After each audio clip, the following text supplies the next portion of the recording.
আজকে রান্না করব সয়াবিন দিয়ে চিংড়ি মাছ। সয়াবিন রান্না করার জন্য কড়াইতে একটি প্যানের মধ্যে তেল নিয়ে গরম করে পেঁয়াজ কুচি দিয়ে মশলাগুলো ভালো করে কষিয়ে চিংড়ি মাছগুলো ছেড়ে দিলাম।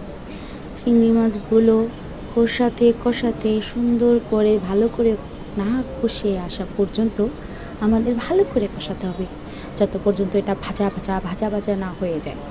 আর তারপরে ধুয়ে উবলিয়ে রাখার পর এটাকে ধুয়ে চিপিয়ে তারপরে এটাকে সুন্দর করে ভাজা করতে হবে। কষিয়ে এটাকেও কষায় নিতে হবে।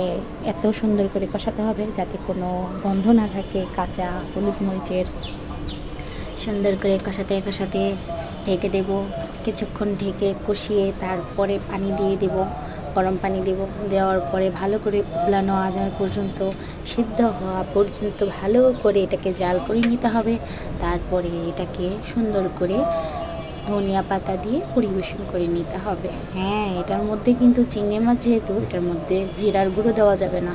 জিরার গুঁড়ো দিলে টেস্টটা অন্যরকম লাগবে, কিন্তু যেহেতু চিংড়ি মাছ তাই আমি ধনিয়া পাতা দিয়েছি। ধনিয়া পাতার গ্রানে এটা দেখতে